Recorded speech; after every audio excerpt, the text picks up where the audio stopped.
bueno, muy contenta de estar con ustedes, la verdad, esta noche. Esperamos que sea un programa de ayuda para todos, informativo, ¿verdad? Ese es el objetivo de esta noche.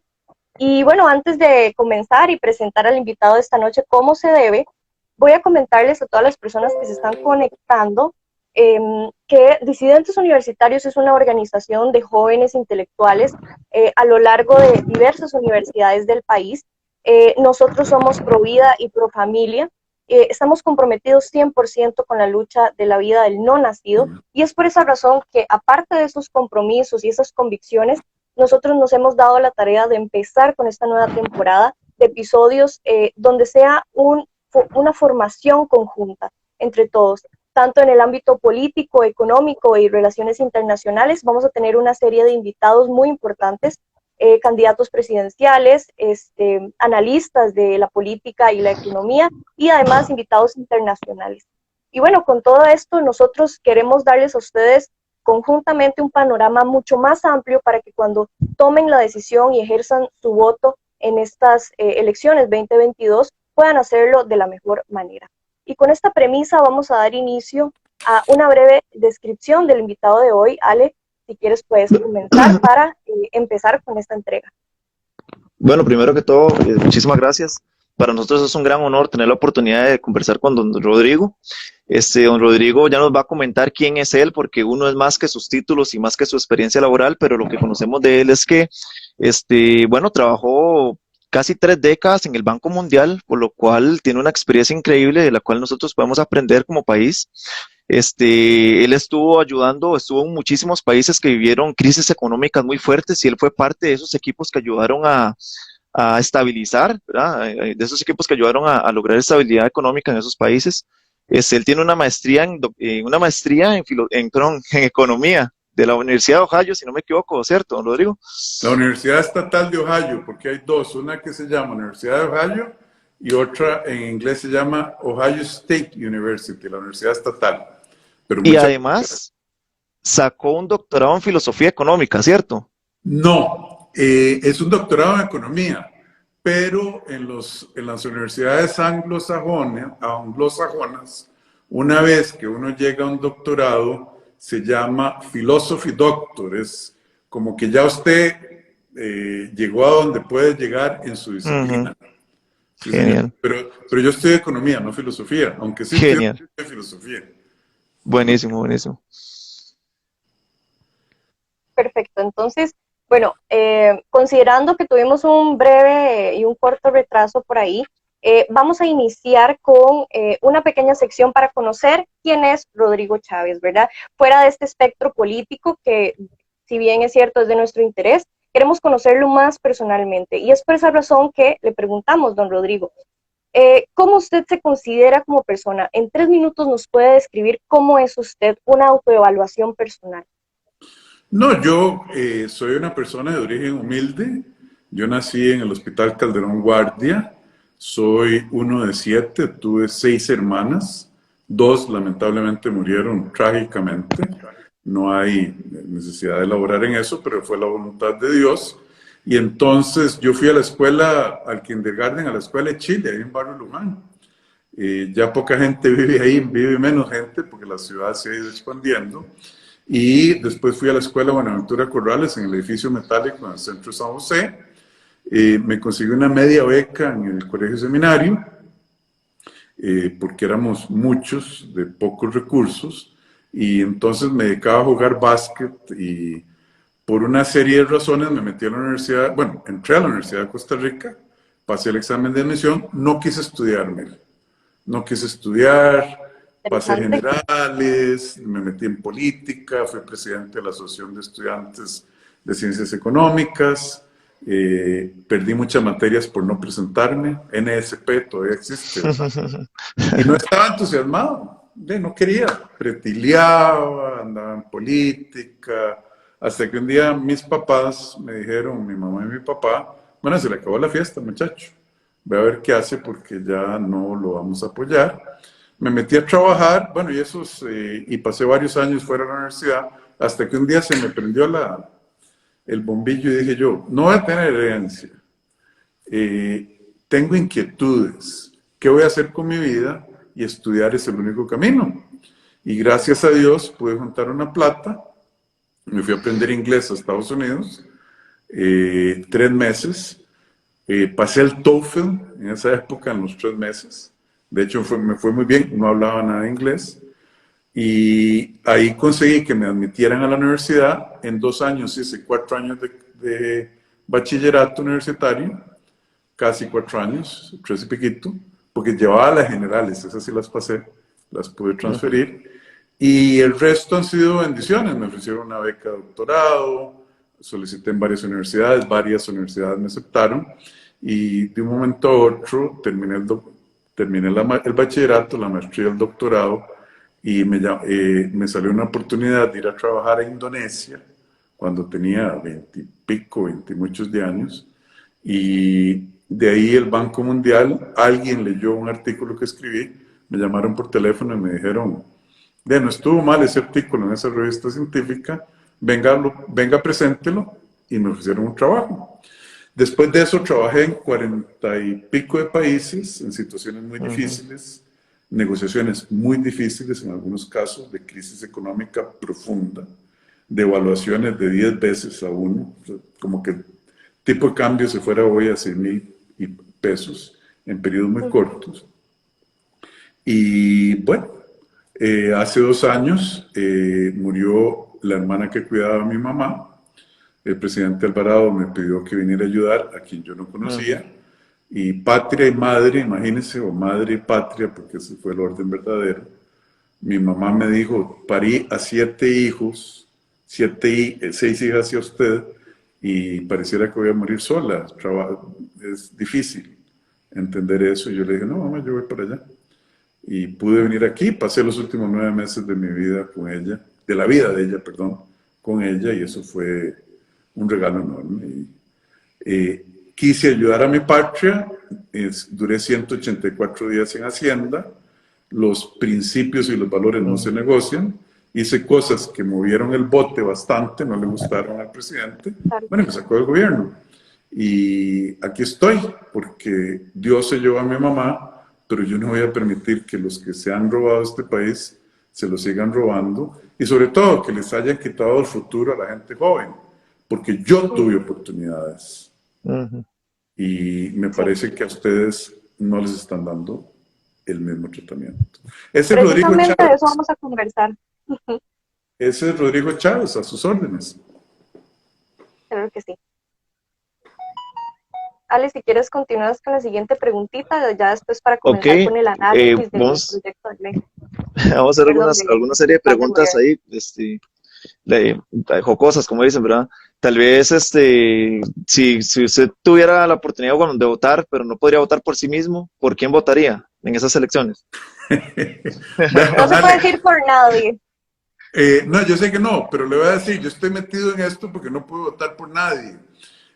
No pude encontrar en mi corazón, en mi fuero interno, a alguien. Es más, yo lo que quería hacer, le digo que era, para ser muy franco, era buscar a alguien que tuviera potencial de ser presidente de la República y decirle, aquí vengo, ya yo arreglé mi vida, yo tengo 60 años, ya yo tengo pensión, no le debo un colón a nadie, gracias a Dios, vengo a ayudar gratis, y no pude encontrar a nadie. Pero como usted me va a decir, no puede decir que no vote por nadie, yo votaría por alguno de los candidatos que no tiene posibilidad de llegar, porque por lo menos no quiero contribuir, es que no quiero contribuir con mi voto a que llegue ni Liberación, ni el PUSC, ni el PAC, ni porque esos son reciclados. El PAC es un reciclado de Liberación y del PUSC, si ustedes se fijan. Y solo del PUSC hay 9 partidos que salieron como hijos de una mata de banano del PUSC, y así sucesivamente. Entonces votaría por Natalia Díaz o por Eli Feinza, que yo sé que no tiene ningún chance de llegar, precisamente porque no quiero ser cómplice de lo que le podría pasar. De los mismos de siempre. ¿Perdóname? De los mismos de siempre. Es que ya no hay nadie que no sea los mismos de siempre, excepto nosotros. Y yo se lo puedo demostrar más o menos claramente, ¿verdad? El Frente Amplio, son los mismos de siempre. Don José María Villalta ha sido diputado 2 veces, candidato a la presidencia 2 veces, fíjese quiénes están, el PAC ni se diga, el PUSC. Entonces, bueno, volaría el voto, no lo haría en blanco, pero votaría por la persona que yo creo que tenga menos probabilidad de llegar. Qué feo. Ok. Don Rodrigo, y el último que usted dice, a ese jamás sería la última opción. Es que hay como tres que me corto el dedo. Por dicha ya se vota con lapicero, porque qué dolor, ¿verdad? Mire, yo no me veo votando por Figueres, por Villalta, por Fabricio, no me veo votando por doña Linet. Y no es que ellos sean malas personas, es que desafortunadamente para mí, yo creo saber lo que va a pasar en este país y creo que va a costar mucho tener calma de ir yo en ese avión y ver a mi patria en ese avión, sabiendo que cualquiera de ellos está piloteando ese avión o navegando ese barco en mares tan difíciles como los que vienen y con un barco tan averiado como es nuestra patria en este momento. De hecho, Alex y doña Mary, o Mary, yo estoy en esto precisamente porque yo no tengo nada más que perder que mi patria. Y me dolería mucho ver que Costa Rica se nos venezualice, o se nos haga como Venezuela, como Perú, como lo que está pasando en Chile. Los chilenos van a tener que escoger entre Gabriel Boric y este señor Katz, y eso es como escoger entre Keiko Fujimori y Pedro Castillo, que tuvieron que hacerlo los peruanos. Y yo les hablo así porque ustedes son estudiantes universitarios, yo sé que ustedes saben de quién estoy hablando y de qué estoy hablando. La mayoría de la gente de este país no sabe qué es lo que está pasando en el resto de América Latina con estos foros de San Pablo, grupos y, ¿cómo les dicen?, colectivos, etcétera, que quieren destruir nuestra manera de ser y que lo han logrado ya en varios países. Aquí no podemos permitir eso. Bueno, en definitiva es un tema muy interesante y un tema que nos atañe a todos, ¿verdad? Entrando un poco más en temas políticos, sobre su plan de gobierno, nosotros hemos analizado un poco más a profundidad y tenemos varias interrogantes, y es por eso que, bueno, Ale, si quieres puedes comenzar. Hay una temática que nos intriga. Como dice Mary, gracias Mary, como dice Mary, nosotros tuvimos la dicha de estudiar el plan de gobierno, vienen propuestas muy bonitas, obviamente no se puede abarcar todo el plan de gobierno y por eso vamos a tocar justamente aquellos puntos que son, digamos, tal vez controversiales o que podrían preocupar a algunas personas. Como digo, hay cosas muy, muy buenas, pero hay otras que nos gustaría tal vez una respuesta. El primero es el tema de los impuestos. Nosotros, tal vez, muchas personas tenemos la noción, la idea, la imagen de un Rodrigo Chávez que en su momento propuso un impuesto a los salarios, creo que era el 5% a los salarios después de 500,000 colones. Entonces, tal vez muchas personas tienen esa idea de que tal vez va a ser un futuro presidente que tenga una noción del impuesto como una solución a los problemas del país. Yo comprendo perfectamente que fue en un contexto de crisis económica donde muchas personas estaban perdiendo su trabajo, estaban pasando una situación muy difícil y otras personas, bueno, gracias a Dios no lo estaban haciendo y de esa manera podrían contribuir. Sin embargo, tal vez muchas personas tienen esa noción de que don Rodrigo Chávez tiene una mentalidad más fiscalista, más de ministro de Hacienda, y por eso quiero hacerle dos preguntas. La primera es, ¿Costa Rica necesita más impuestos? ¿Necesitamos los ticos, digamos, que trabajamos, pagarle más al Estado? Esa sería la primera pregunta. La segunda pregunta respecto a los impuestos es respecto a la curva del Laffer. La curva del Laffer, que es un fenómeno económico y un instrumento también económico que ha sido teorizado. Muchas personas tal vez no tienen el término muy claro, por eso voy a hacerlo muy rápidamente a decir a qué me refiero. Don Rodrigo, por supuesto que sabe a lo que yo me refiero porque él tiene un doctorado en economía, pero la curva de Laffer es una relación que se da entre la tasa de impuestos, la carga impositiva que fija el Estado y el ingreso que tiene el Estado al recaudar esos impuestos. Entonces, vamos a ilustrarlo de manera muy, muy simple. Un Estado que tiene 0% de impuestos no tiene ingresos, no recauda nada. Cuando el Estado fija un impuesto, ya empieza a recaudar y a tener ingresos por impuestos. Si el Estado sube ese impuesto, va a tener mayor recaudación. Eso es un efecto aritmético. O sea, entre más el Estado vaya a subir los impuestos, va a tener más recaudación. Pero la curva de Laffer intenta demostrar o ilustrar que hay un tope donde si el Estado sigue subiendo los impuestos, las personas van a dejar de pagar y el Estado va a dejar de percibir, de tener ingresos por esos impuestos, digamos.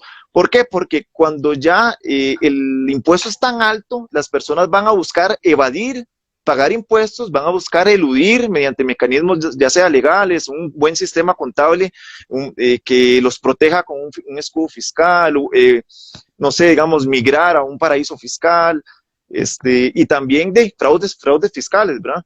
Entonces, la curva de Laffer, yo, bueno, como le digo, yo sé que don Rodrigo sabe muy bien de lo que yo estoy hablando, hace esa relación. Yo me pregunto si Costa Rica no está en un punto que hay tantos impuestos, de hecho, así muy rápidamente, yo estoy viendo que el Banco Mundial tiró un dato que dice que Costa Rica posee la carga tributaria y contribuciones más altas una de las más altas del mundo con un 58.3. Entonces la pregunta son dos. La primera, ¿Costa Rica necesita más impuestos o vamos a pagar más impuestos? Y la segunda, si podría ser que disminuir los impuestos genere un ingreso para el Estado, como digamos, por ejemplo, lo hizo Donald Trump en Estados Unidos. Él hizo una disminución muy sustancial de los impuestos y tuvo un incremento en los ingresos del Estado. Vamos a ver, y bueno, Ronald Reagan también lo hizo cuando se lo propuso Arthur Laffer, que le propuso este problema económico. Él redujo los impuestos y logró, de hecho, casi el doble. Él logró percibir el Estado casi el doble. Entonces, esas serían las dos preguntas. Bueno, muchas gracias por la explicación, Alex. La literatura económica todavía hay un debate, como en toda la vida, sobre la curva de Laffer y su aplicabilidad empírica o validez empírica. Y eso depende mucho del contexto. Lo que es claro es que en Costa Rica tenemos demasiados impuestos. Es que impuestos hay que repartir, hay que dividir dos cosas. Una cosa es la tarifa que se le cobra a algo, el porcentaje de impuesto, y otra cosa es a qué se le cobre el impuesto al acto generador del impuesto. El IVA se cobra cada vez que usted consume algo y le mete un impuesto al valor agregado de la última etapa. Esas son cosas más o menos técnicas.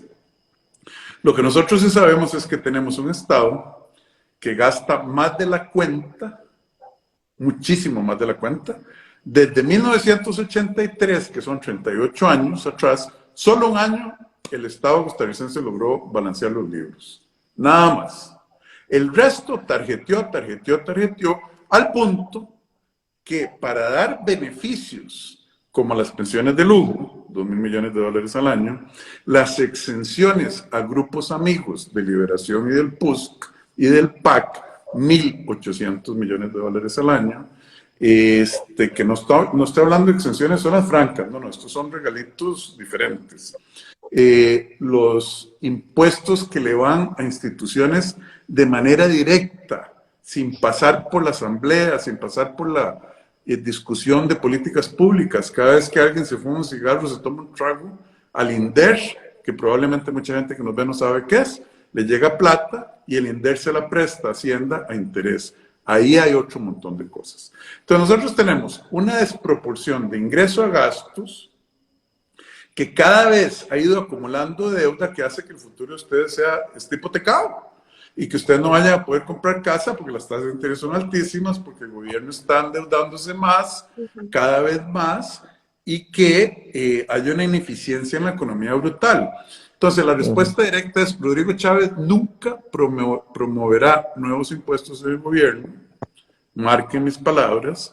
Rodrigo Chávez va a racionalizar, junto con la Asamblea Legislativa, porque la materia tributaria requiere la Asamblea, el número de impuestos, va a revisar las tasas para bajar la tasa de impuesto, pero va a aumentar la base tributaria para que el ingreso del Estado sea más justo, más balanceado, porque aquí pagan los que pagan impuestos son los mismos de siempre. más balanceado por fuentes y mucho más sostenible en términos de gasto. Pero eso requiere, Ale y Mary, parársele en los callos a grupos muy poderosos. Por eso es que yo digo que como yo no le debo nada a nadie en la política costarricense, y como yo sí soy valiente, ustedes se acuerdan cuando yo eché a los mandos medios de Hacienda, cuando yo denuncié la falta de escáneres por el narcotráfico, cuando denuncié el lavado de dinero, cuando dije muchas cosas, la corrupción en la caja, yo no quiero cerrar la caja, ni mucho menos, la caja hay que fortalecerla, pero yo sí soy valiente, sé qué hay que hacer y lo puedo hacer, tengo las soluciones. Entonces, la parte de impuestos, olvidémonos de eso. Hay que cambiar la estructura tributaria, hay que cambiar la estructura de gasto y los niveles de gasto y hacer al Estado mucho más eficiente. Fíjese, le voy a dar un ejemplo. Nosotros gastamos el 8% del PIB en educación y estamos al final de la distribución de las pruebas internacionales. Ustedes son disidentes universitarios. El 96% de los estudiantes de primer ingreso a la Universidad de Costa Rica este año sonaron, porque esa es la palabra, el examen de ubicación en matemáticas. Bueno, somos malos a nivel internacional y malos a nivel doméstico. Vietnam gasta la mitad de lo que gasta Costa Rica, o menos de la mitad en el PIB, lo mismo Finlandia, ni decir de Dinamarca, ni de esos países, y están a niveles muchísimo superiores en términos de educación. Costa Rica, infraestructura que es tan importante para el ambiente, para la calidad de vida, para la competitividad, hemos gastado tan poquito de infraestructura históricamente que tenemos un déficit de infraestructura de 100.000 millones de dólares.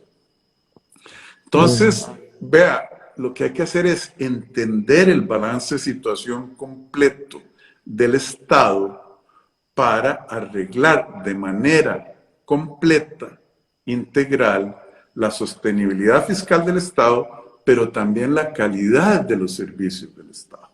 Nosotros somos una de las sociedades más desiguales del mundo, producto del mal, de la poca calidad de los servicios del Estado.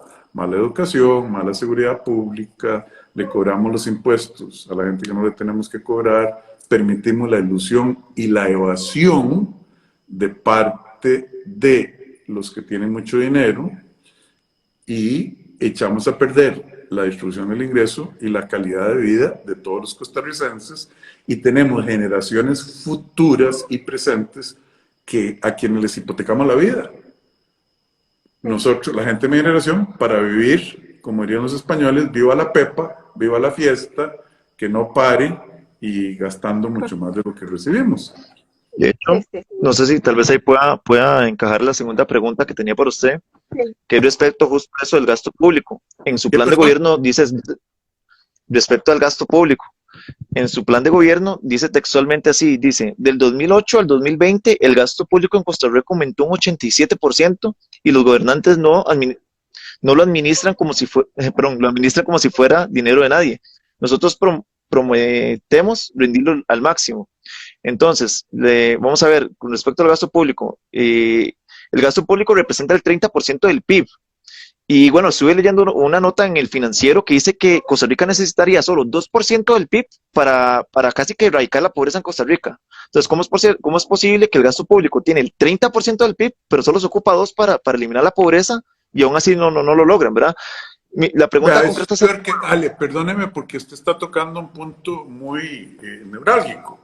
Costa Rica gasta desde hace años 3% del PIB en luchar contra la pobreza. Más o menos 1.800 millones de dólares al año. Y la pobreza no se ha, más bien se ha venido aumentando desde los años 90, como usted sabe. La pobreza extrema obviamente se ha aumentado mucho más a raíz de la pandemia. Y con esos 1.800 millones, no estoy proponiendo eso, pero solo para que a ustedes les quede clara la aritmética, si uno les diera un cheque a todos los que están en pobreza extrema, Costa Rica sería el primer país de la historia de la humanidad que elimina la pobreza extrema. ¿Verdad? Así de mal administramos la plata, pero a la gente se le olvida que la calidad del gasto público tiene dos dimensiones. Una es la asignación de los recursos públicos. ¿En qué gasta usted? Y usted habla que desde el 2008 ha habido un aceleramiento rápido del crecimiento del gasto que no tiene sustento. Bueno, ¿quién empezó eso? El gobierno de Oscar Arias. ¿Cómo lo empezó? El plan Escudo. ¿Qué fue el argumento? Hay que hacer política contracíclica para pelear contra las consecuencias de la crisis hipotecaria. Pero fíjese la mentalidad. En lugar de invertir en infraestructura, lo que hicieron fue contratar gente en el sector público y subirle salario a todos, a los viejos y a los nuevos en el sector público. ¿Para qué hicieron eso? Para reelegir a Liberación y poner a doña Laura Chinchilla. Eso no, yo no creo que ellos hayan sido tan ciegos como economistas para darse cuenta que lo que estaban haciendo era destruyendo la calidad del gasto y la sostenibilidad fiscal del país. Pero había un motivo inmediato: elegir a Laura Chinchilla. Después vino Luis Guillermo Solís, electo por grupos muy dependientes del gasto público y de la fiesta. No quiso arreglarlo, más bien entregó el hueco fiscal, y Carlos Alvarado no ha querido entrarle a los problemas estructurales. Y tanto al cántaro, al río, que al final se quiebra. Bueno, estamos a punto de quebrar. Sí. Sí. Don Rodrigo, Total. y hacer una disminución. ¿Usted cómo va a hacer una disminución del gasto público? O sea, literalmente reducir drásticamente. O sea, bueno, ¿cómo le digo? De esa manera tal vez muchos costarricenses no se verían tan cargados de tener que financiar tanto gasto. No sé cómo ve eso, don Rodrigo. No, el gasto público no es sostenible. Observen, vamos a ver. La posición fiscal de Costa Rica no es sostenible porque del año entrante, de cada colón que gaste el gobierno, 50 centavos va a venir de deuda. De deuda cada vez más cara, porque las tasas de interés en el mundo están subiendo. Fíjense que la Reserva Federal ya está apretando la política monetaria. Los bancos centrales de Europa y el G7 la van a aumentar. Entonces las tasas van a ser más altas, el monto de deuda va a ser más alto, y de que vamos a solo pagar deuda de intereses. ¿Y qué pasó con las escuelas, las carreteras? No hay manera. El tipo de cambio va a estar bajo presión. Entonces, o lo arreglamos nosotros como sociedad, o lo arregla, digo yo, la madre naturaleza, tirando el dólar a 1.600, 1.800 pesos, por decir algo, las tasas de interés en dólares al 20-25%, la gente no pudiendo importar las cosas que nos gustan de la vida, tecnología, teléfonos, medios de transporte, combustibles, todo lo que importa a Costa Rica no vamos a poder conseguir cosas que Costa Rica exporta. Arroz no exportamos, café, azúcar, esas cosas, porque en lugar de venderlas aquí a pesos devaluados, la vamos a vender a dólares caros en el exterior. Entonces hay una crisis que si no la manejamos nosotros, va a pasar como pasó en el año 80, o como pasó al final cuando cayó la Unión Soviética, que el impuesto inflacionario le va a quitar todo a todo el mundo y dejar que el Estado vuelva a reasignar las cosas, y eso es muy peligroso. En el año 80 nosotros teníamos un sistema de pensiones que era por capitalización. Si la gente ponía plata y después se distribuía, ¿verdad? Había un fondo de capitalización. Pero,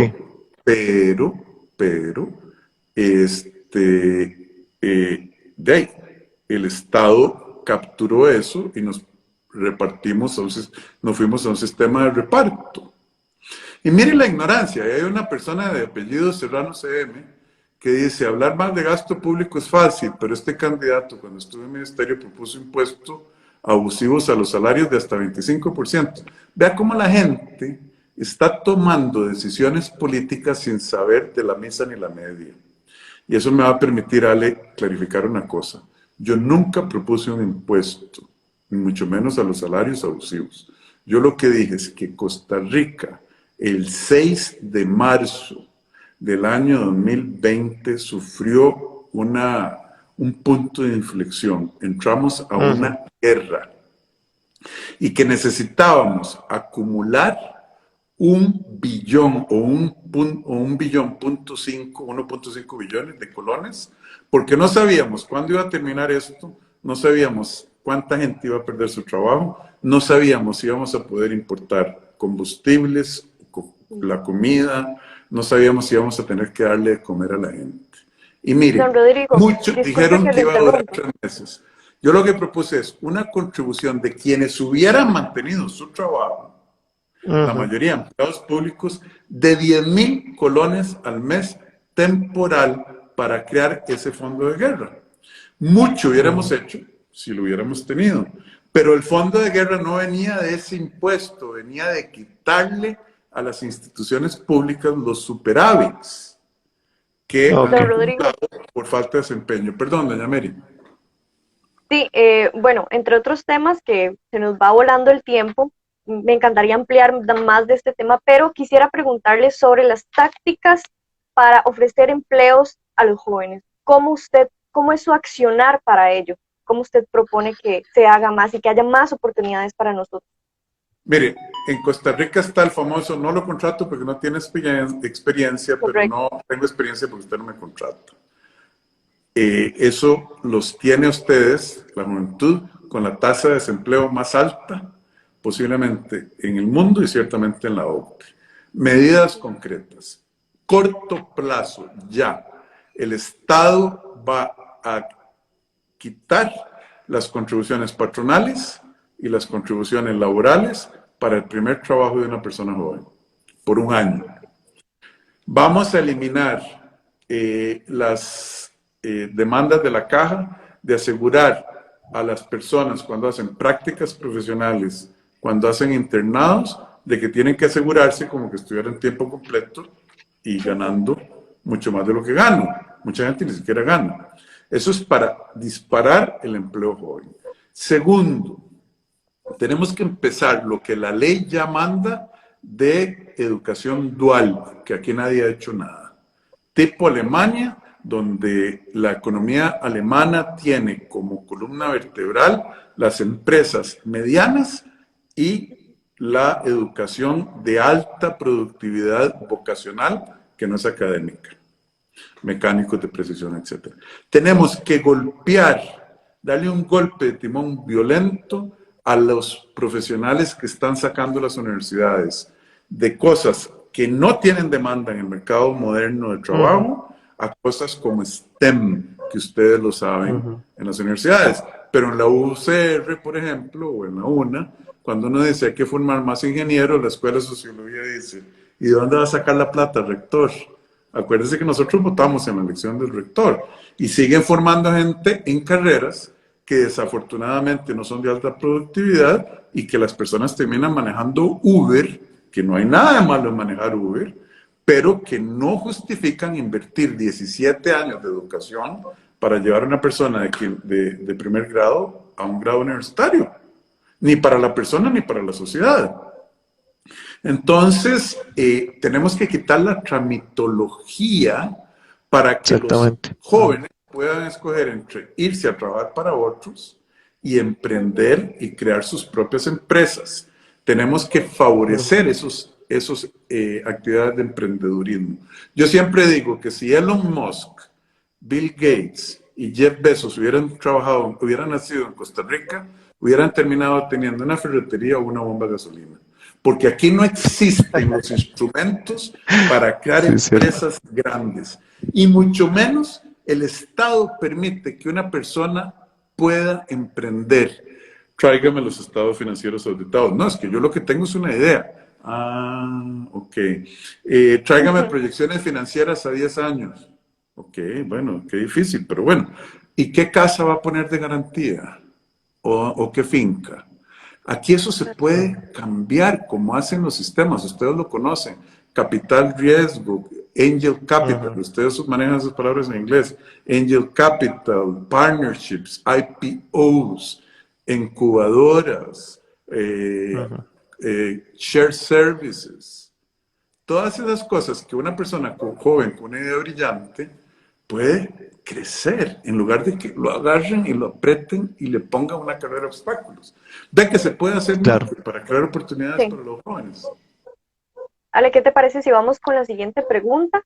Esa esperemos que no se extienda, digamos, no nos extendamos mucho para poder finalizar con el bloque Mary, de 10 minutos. Dígame, o pasemos al otro bloque, yo creo mejor. pasamos al otro bloque. Perfecto. Sí, sí. Ok, el siguiente bloque es sobre la ley 8765 que entró en vigencia para estas elecciones. Quisiéramos preguntarle que si considera usted que esta ley va a marcar un inicio y una transformación en la cultura electoral de Costa Rica. ¿Qué considera usted? Acuérdeme que la ley 8765, porque por números no me la sé, hay muchas. Sí. El voto informado. El voto informado. Mire, yo creo que es bueno que los candidatos tengan que publicar sus currículums y las candidatas también. Yo creo que es bueno que los programas de gobierno se hagan públicos. Sin embargo, tenemos todavía muchísimos fake news en este país y la gente no es en general acuciosa en leer, en entender, en preguntarse. De hecho, los anuncios ahora en medios móviles son de 15 segundos. ¿Qué puede explicar uno en 15 segundos? Y verdaderamente hay una apatía que yo creo que es una apatía que uno tiene que entender porque que se quema con leche hasta los helados sopla, porque nos han estafado tantas veces que la gente dice, no, la política es solo para gente sucia. Entonces, esa ley 8700, ya me la voy a aprender, Mary. 5, creo. 75. 8775 es un 65, paso, sí. es un paso en la dirección correcta, pero lejos de solucionar los problemas, porque nadie puede hacer el trabajo por ustedes mismos. El papel aguanta lo que le ponga. ¿Usted ha visto el programa Gobierno y Liberación? Es de este grueso. Y ahí hay de todos, y ahí no dicen a quién van a cortar, no, no, no. Ahí hay regalos para todos. Fíjense el de la unidad y el del PAC ni se diga. ¿Ah? ¿Por qué? Porque el papel aguanta. Lo que la ciudadanía, el currículum, bueno, yo tengo un currículum que no es malo. Mis dos candidatos a vicepresidentes, uno es doctor del Instituto Internacional de Kiel en Economía Aplicada y Agrícola, y la otra es una especialista de alto vuelo, una médico, en medicina comunitaria, es profesora de la Universidad de Costa Rica, la Escuela de Graduados, etc. Está bien que la gente se fije en los currículums, pero fíjense también en los currículums de lo que ha pasado. El primer lugar de liberación para la papeleta San José cogobernó con Óscar Arias Sánchez, es el hermano y ministro de la presidencia 2 veces. Entonces, ¿cómo saben los jóvenes que fue el plan escudo? Y así sucesivamente. Les corresponde a ustedes, ninguna ley los va a proteger de sus decisiones, de las consecuencias de sus decisiones. En definitiva, hay un desencanto político por la parte de los jóvenes.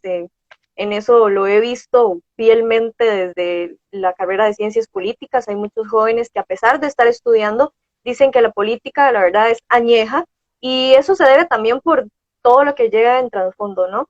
Ahora, mi pregunta es, ¿cómo podría usted ofrecerle esa nueva imagen a los jóvenes de decir, sí, esta es una opción y voy a votar por él para que sea el presidente de Costa Rica, y no decir que sea nuestra cara, pero tal vez decir, me siento más representada o representado desde un ámbito juvenil, que yo diga, realmente no es política añeja, sino que son cosas nuevas, trae innovación, trae nuevas ideas? ¿Cómo podría usted darle un mensaje a esos jóvenes? Vea, muchas gracias. Yo creo que esa es la pregunta fundamental de este segmento y en general. Mire, ¿qué es lo que yo ofrezco? Nunca he estado en política en Costa Rica. Soy financieramente independiente. Ya yo me pensioné y tengo una pensión de un organismo internacional. No le debo un colón a nadie, literalmente, pero tampoco le debo ningún favor a nadie. No crecí en política. De hecho, cuando yo busqué a mis 2 vicepresidentes, yo contraté a una agencia de reclutamiento de talento. No hay un solo amigote ahí, no hay un solo hermano, una sola hija. Es un grupo nuevo.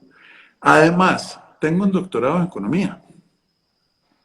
Le he dado la vuelta al mundo. Yo sé por qué Estonia es una sociedad mucho mejor que Azerbaiyán o que Kazajstán.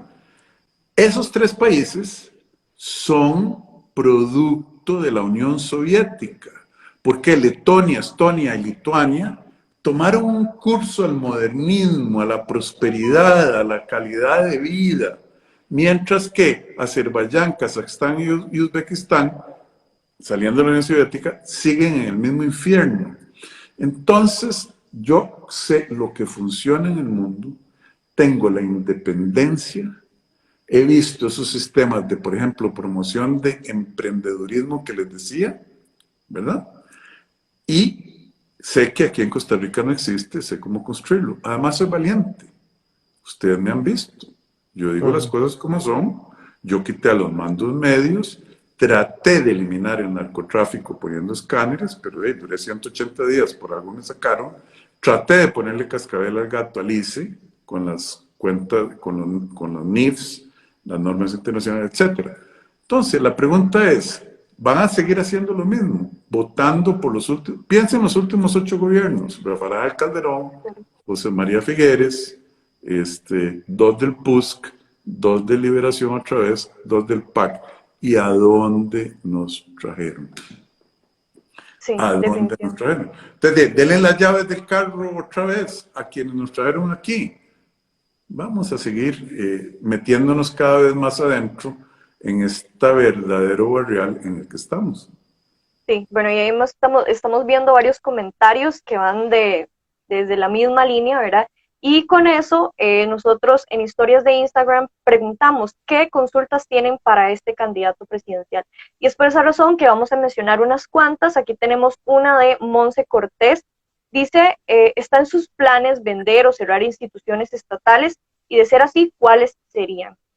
Mire, yo soy el único ministro de Hacienda que ha propuesto vender instituciones estatales de manera concreta y clara. Yo fui a la Asamblea Legislativa y les dije, convencí al presidente de empezar vendiendo Fixit, Bixit y Fanal. Okay. Muy bien. Ningún otro ministro ha tratado. Entonces a mí que no me digan, bueno, usted... no, yo fui. Claro, me salvaron la tabla, atrasaron y el mismo gobierno PAC de siempre, que es el mismo de Liberación. Entonces, ahí yo creo que mis palabras son coherentes con mis acciones. Sí. Nos pregunta Renato Bernal, ¿cuál es su posición sobre la obligatoriedad de la vacunación en nuestro país? Yo no creo que un Estado pueda obligar a alguien a ponerse una vacuna que no quiere ponerse. La ciencia, entonces yo no apoyo la vacunación obligatoria. La ciencia va a tener que decirnos qué va a pasar con las personas que no se quieren vacunar, su escogencia que respeto, con, por ejemplo, ir a un concierto que esté full, o ir a un estadio, etcétera. Y para eso tenemos que esperar que diga la ciencia sobre esto. Fíjese lo que está pasando en Europa en estos momentos. Hay un resurgimiento. Yo no soy científico, pero yo no voy a obligar a nadie a vacunarse. La pregunta es, ¿qué pasa con ellos? Sí, y tenemos una última pregunta que nos llegó vía historias de Sara Torres, 32. Nos comenta, quisiera conocer su posición sobre el aborto libre en Costa Rica. Para mí, el aborto libre, si a mí me llegara una ley promoviendo el aborto libre, saco el lapicero y la veto inmediatamente como presidente de la República. Yo no encuentro en mi fuero interno la justificación moral o social para fortalecer el aborto. Está clarísimo, lo dije desde el primer día. Para mí, ese tema está zanjado y yo no creo que vaya a pasar una ley en todo caso, pero en mi posición de presidente la vetaría inmediatamente. Perfecto. Y me parece que ya quedamos con unos pocos minutos, entonces vamos a aprovechar para básicamente el origen, ¿verdad? ¿Cuál es nuestra misión como nosotros disidentes universitarios? Queremos conocer a los candidatos presidenciales sobre el tema de interés para nosotros, el tema pro vida, pro familia, cómo son, cuál es la posición de ustedes. Y es por eso que le pregunto, don Rodrigo, ¿cuál es su postura en cuanto a temáticas pro vida, pro familia, ideología de género? ¿Y cuál sería ese mensaje para todos esos jóvenes que son pro vida y pro familia para que tomen su candidatura como una verdadera opción y decir, le voy a dar el voto?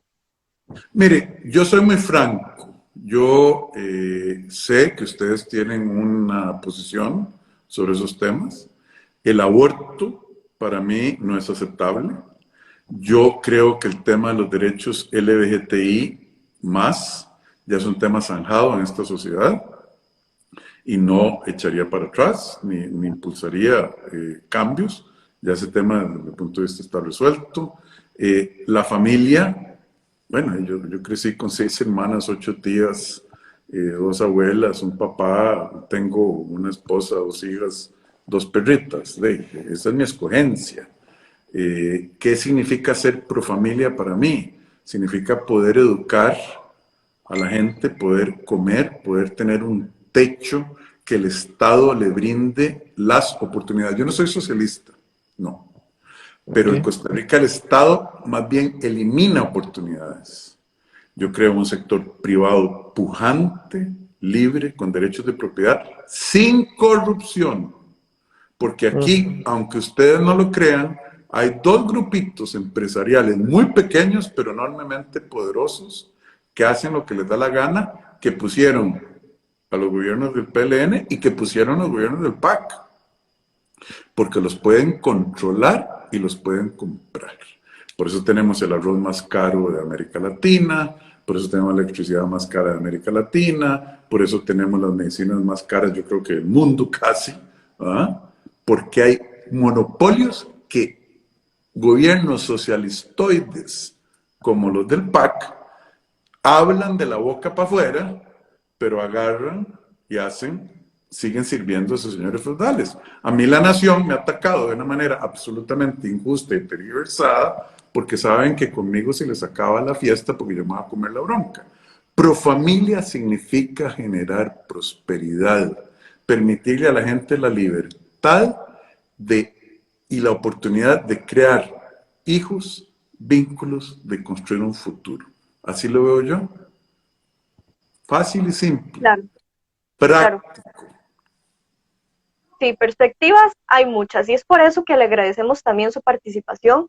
La verdad es que nos ha orientado en muchas cosas, en muchas dudas que desconocíamos y toda esa información la verdad es que ha sido muy importante para todos los que nos ven hoy y son parte de la agrupación. Ahí veo un comentario, dice Compromiso Pro Vida. Bueno, me encantaría poder preguntarle a usted, don Rodrigo, para que quede grabado esta noche, usted si llegase a ser presidente de la República, ¿tendría un compromiso con estas personas que somos pro vida y pro familia en decir no voy a aprobar la ley del aborto porque defiendo la vida? Se lo pongo más claro, grábelo. Si a mí me llegara como presidente de la República al despacho presidencial una ley de aborto público, yo la voy a vetar inmediatamente. Genial, muy bien. Perfecto. Y otra pregunta antes de terminar, me surgió la curiosidad. Usted está en contra del aborto legal, libre en Costa Rica, sin embargo, usted estaría de acuerdo con las uniones homoparentales y la adopción homoparental más precisamente. Mire, yo creo que los derechos LGBTI en esta la situación LGBTI en este momento sería un distractor cuando hoy se van a ir a dormir 435,000 personas en este país, hombres, mujeres, niños, familias enteras, con hambre porque no pudieron juntar 1.500 colones para comerse 2.400 calorías de arroz, frijoles, huevo, aceite y sal. Entonces, yo no quiero más distractores, dejemos esa cancha como está. El aborto es demasiado y nos van a querer distraer con eso, pero en eso yo no tengo ninguna distracción. Eso es claro, yo tengo fe en Dios, no soy un candidato religioso, pero en mi fuero interno eso no existe. El resto, que se entienda la gente entre ellos y Dios. Hay que velar porque ahora tengamos una sociedad en la que la gente pueda encontrar trabajo y pueda comer, tenga un futuro, pueda tener aspiraciones para ellos y sus familias. Eso es lo que yo ofrezco. Muchas gracias por aclararnos todos esos puntos. Y bueno, no sé si Ale, querés ya terminar para decir las últimas palabras. No, más bien, igual muy agradecido por la oportunidad, de aprender de una persona con tanta experiencia, con tanto conocimiento. Más bien voy a hacer mi espacio para si él desea decir algo más, decirnos alguna otra cosa. No, es muy sencillo. Yo sé que la gente de sus generaciones están desilusionadas. Yo los entiendo. Yo entiendo que si a uno lo estafan una vez, el estafador debería ser el avergonzado, pero si a uno lo estafan 8 veces seguidas, como le han hecho a la ciudadanía de este país, a ustedes menos porque son más jóvenes, el avergonzado debería ser uno. Yo nada más los invito verdaderamente a poner a Costa Rica, que es parte de nuestros valores. Nosotros somos patriotas. Eso y el compromiso con la vida son cosas que nos unen. Patriotismo. Pongan a Costa Rica en sus corazones y búsquense en sus cerebros cuál es el candidato o la candidata con la preparación, con la experiencia, con la capacidad política de negociación y la valentía para comerse las broncas que hay que comerse para arreglar este país. Aquí, si no nos comemos las broncas y seguimos con el nadadito de perro, se nos va a desmoronar este país. Y entonces, piensen sobre su futuro, sean egoístas. ¿Quién me puede dar a mí, a mi familia, a mis hijos futuros, a mis sobrinos, a sobrinas, la solución a los problemas? Yo creo ser esa persona. Los invito a que lo piensen, pero por favor voten, cualquiera que sea la decisión.